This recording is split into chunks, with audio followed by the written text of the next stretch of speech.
Mad Science Films. I'm James Plumb, filmmaker, sexual astronaut, and as ever, I'm joined by my invincible co-host, James Morrissey, another filmmaker from South Wales, aka Angry Jim. Yeah, we're sticking with that one. So yeah, nice to see ya.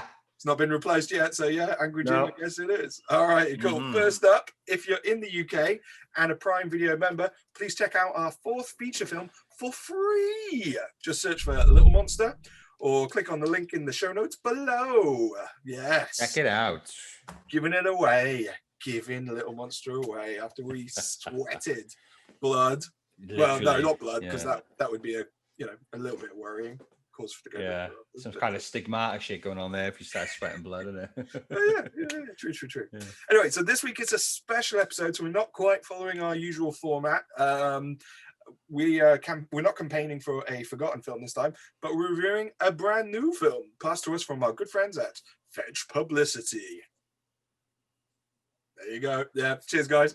So we're reviewing the latest film from Justin Benson and Aaron Moorhead, Synchronic. So long-time viewers, all two or three of you, may recall we actually reviewed Justin and Aaron's previous film, The Endless, on a previous episode, and I'll drop show notes there. I should have actually done some research and found out what number it was. So it was episode, boom, there you go. I think we were big fans of that film. Let's get into it. Let's see if we dug this movie. So I'll just rattle off a synopsis that I stole off IMDb. Two New Orleans paramedics' lives are ripped apart after they encounter a series of horrific deaths linked to a designer drug with bizarre otherworldly effects. I'm interested in the topic. I'm interested of the whole kind of pineal gland, DMT, ayahuasca kind of trip thing, which I mean, I dare say these guys probably watched a lot of Joe Rogan podcasts because Joe Rogan often goes into mind-expanding drugs such as ayahuasca and I forgot what the DMT stands for, but something long-winded. So that kind of got me interested. And like their previous films I've watched, they like to go a little bit deep, don't they? They like to kind of tap into trippy kind of subjects and not exactly explain everything, making you think and making you try, I was looking for like little nuggets, little pieces, and then kind of like the film invites you to kind of piece these things together. Mm-hmm. So initially I was kind of into that and I was watching it and I liked the moodiness, the way it was shot. It seemed very gritty, seemed very indie as well, which was cool. But I just felt the middle towards the end didn't really live up to the beginning of the film for me. It didn't feel like a real payoff. I felt like I sussed it within the first 25 minutes and then I kind of stopped piecing and I was just watching, and then it just felt a bit kind of going through the motions almost. That's a That's some good points. Yeah, because I messaged you about 20 minutes in going, oh, mate, yeah, this is cool, like nice head fucky kind of film. And yeah, no, pretty much identical. Jim, what have you seen all of their previous films? What of their previous films have you seen? Not all of them. I think, well, the one I can remember the most was probably The Endless and going to that kind of weird culty place and time and slips and stuff like that kind of stuff. So their first film was Resolution, and Endless is kind of a spiritual sequel. That's right, yeah. So Resolution, I think, came out in 2012. I remember seeing it at Abattoir, and it was like one of my favorite films, definitely of the festival and probably of that year. Their follow-up film Spring was good. It was like a solid horror romance movie, but I wasn't as blown away because it wasn't quite as headfucky as Resolution. Then they kind of came back with The Endless, which was their third one, and I loved that because it didn't go out of its way to kind of answer the questions. Now, what similar kind of thing with Synchronic? Now, I loved the setup. I loved when they didn't start answering the questions. Now, what I didn't dig quite as much was they started answering too many of the questions. So definitely what you were saying, I'm enjoying like the first half hour when you as an audience member you were required to be a bit active and kind of piece it together. But then after like the 30-minute mark, pretty much as soon as he turns, and we'll try not to do spoilers too much, pretty much as soon as he turns on his camcorder, that's the bit where I became more passive because I was like, oh, they're just going to tell us what it is now. you know, they kind of explain the rules too much. And that's what I didn't dig quite as much as some of the earlier films, like The Endless. I mean, I really dug it, and I've rewatched it, and I still don't know really all the rules or anything, but I'm fine with that. I'm cool, you know, like that means like I can watch it a third and a fourth time, and maybe I'll get some more from it in future times. With Synchronic, I kind of feel like I don't need to rewatch it again. So yeah, it's interesting. Yeah, we had the kind of similar, kind of vibes off that then.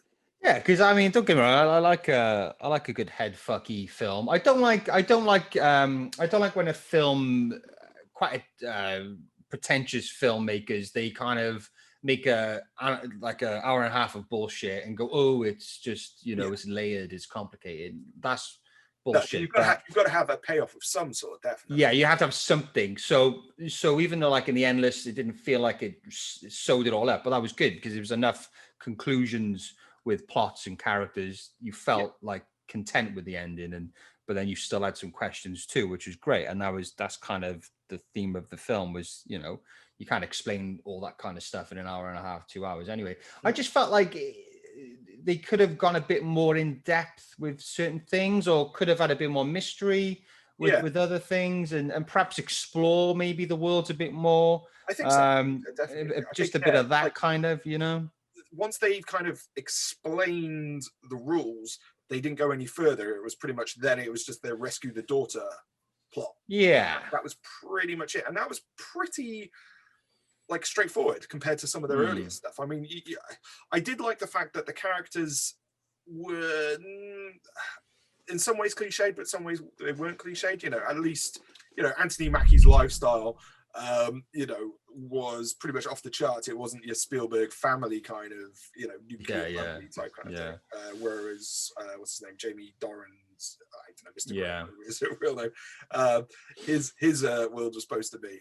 So I don't know. I got a theory, and I think it's got to do with the fact that this is like by far their biggest budget film, you know, like today. I mean, you know, I think it firstly must just be from the cast. I mean, you know, if you've got an Avenger in there and Christian Grey, that's going to cost you some dollar. Like you said, though, it did definitely, like the opening bit, still have some very indie vibes to it. It felt indie, like the way they use nighttime stuff, the way they use like street lights to light, and it looked as though they didn't really have a lot of external lights like lighting. It felt like they just bumped high, you know, ISOs, like the way, you know, the sky looked and bits where they were playing like golf out the back of the ambulance. Yeah, it looked like they got a really good Sony mirrorless camera almost. You just get up to like 6400 ISO and just allowed the practical lights to do their thing. So it had an indie feel, and I kind of like the way it was shot. It was always moving the camera, and you felt like you were guessing. And I really liked the fact that we were looking at this through the eyes of paramedics. It wasn't like your typical cops on the beat trying to piece it all together. It was like paramedics seeing the aftermath, and I kind of enjoyed that perspective of the story. That was a new take. I like that. Yeah, so I enjoyed that, and like I said, it was quite a gritty kind of feel to it, and it felt like, ooh, yeah, where's this going? But then, yeah, it really did kind of peter out for me towards the end, and the ending, which we won't really go into detail of, the ending felt a bit too cheese. There was an exchange at the end, and I felt a bit like, felt a bit naff. I felt a bit. Yeah, it felt very obvious, wasn't it? Like, you know, pretty much after you know, he turned on the camcorder, and I'm trying to avoid spoilers as well. Yeah, you knew what the rest of the beats of the film were going to be. So yeah, I mean, obviously they had these biggish names. I mean, again, I think if you've got Anthony Mackie, that is going to draw you a bigger audience. So I think that's where the higher budget went, was on these bigger actors. Now, sci-fi and horror traditionally, you don't need big names, you know, for them. You know, like horror, people pretty much accept it or whatever. I think this is more sci-fi than horror. There are horror elements, but mostly let's go with sci-fi. And what I would say about their lower budget stuff is they've always managed to get decent performances out of their actors, no matter who their actors are, whether it's them, you know, they were the main two guys in The Endless, whether it's just like, you know, kind of friends or whoever they've cast. So I think the idea behind casting Mackie and what's his name, Jamie Dornan, is I think the idea is mostly to bring in a bigger audience. You know, this is their shot for the big time or whatever. And recently been announced that they're going to direct a few episodes of Moon Knight, which is going to be on Disney Plus next year, I think. So a Marvel TV show. So, this is a step up, and obviously, that's worked out well for them. Yeah. The other things I kind of noticed, I absolutely agree with what you're saying in terms of the cinematography still had that lo-fi indie feel, and I dug that. I think that worked really well, especially in the opening scenes. The FX as well wasn't too in your face, which has also been the case in their previous films. They've only really ever used special effects when it's needed. And to tell a story, and it's not like an obvious big splashy kind of thing. Things are kind of moving in and out of reality, and I'll leave it at that rather than getting any more specific than that. But again, that wasn't a million miles away from the Endless or Resolution. In fact, I don't think even Resolution really had much special effects to talk about. Most of it was kind of done through editing and stuff like that. But yeah, I think the main negative with this big budget is, unfortunately, they felt they had to kind of play it perhaps safer than they had in previous movies. If they've got a bigger budget or whatever, and they want to get a bigger audience, perhaps they were a bit worried that this bigger audience wouldn't perhaps dig the headfucky nature of their previous films. So they're kind of playing it safe, which was a bit disappointing. We touched on the fact, and I don't think this is a spoiler, but we haven't actually touched on the fact that it involves time travel. We haven't said that yet, have we? No. No, okay. So it involves time travel. I don't think that's a massive spoiler. There are amazing, and they'll turn up in my recommendations, amazing time travel headfucking movies. Going all the way back to Back to the Future 2. I mean, from my young mind, that blew my head. Alternative realities and all that stuff. Awesome. Cheers. But the idea that for some reason, these two guys making a time travel movie, that had me excited. The guys who were completely messing with the nature of reality in The Endless and in Resolution, then playing with time travel. Fantastic. And I was underwhelmed. I don't know. Perhaps my expectations were too high.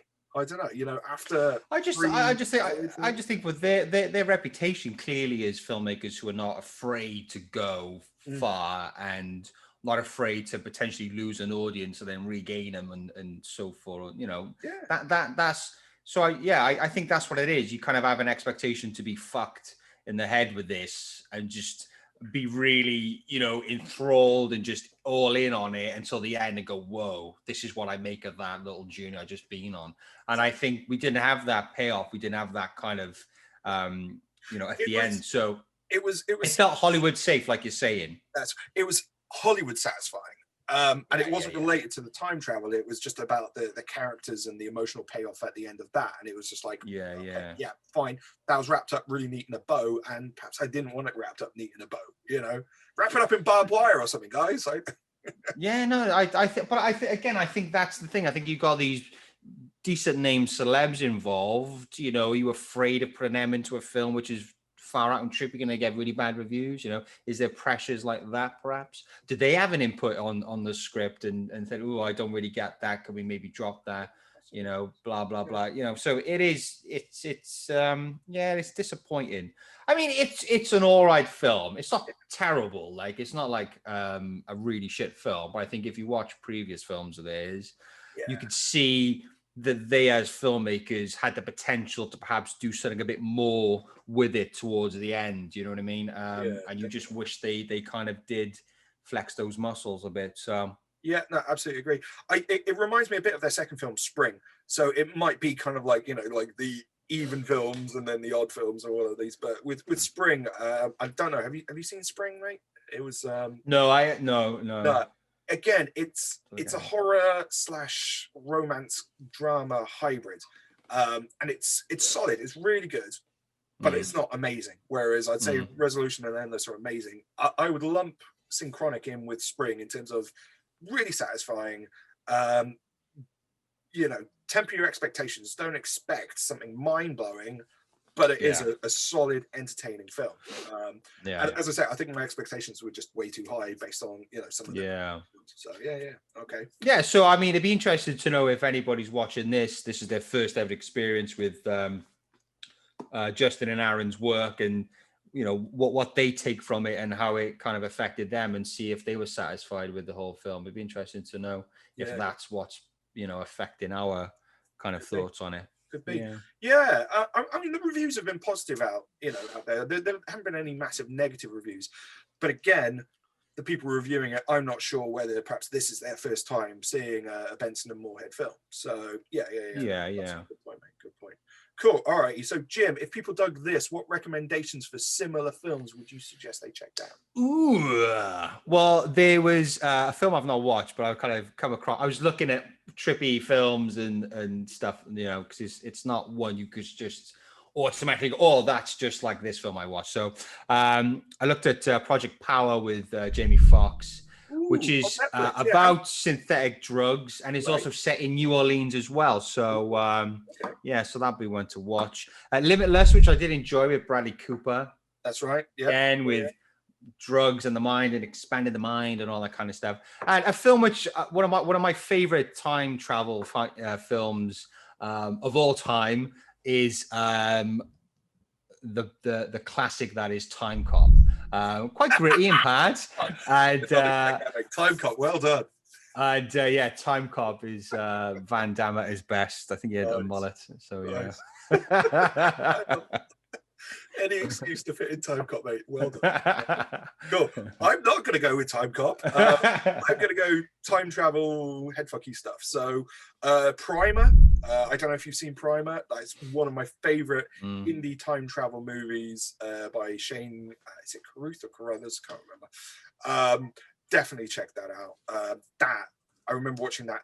Oh God, probably about 15 years ago. Blew my little mind. Donnie Darko again, another one. Which Donnie Darko, time travel and stuff like that. Very headfucky. Predestination with Ethan Hawke, directed by the Spielberg brothers. That kind of flew under the radar a little bit. So Spielberg brothers did zombie classic, modern classic, low budget, called Undead. They then did a vampire type movie called Daybreakers, and then they followed it up with Predestination, which I think just came out straight to DVD over in this country, but very headfucky.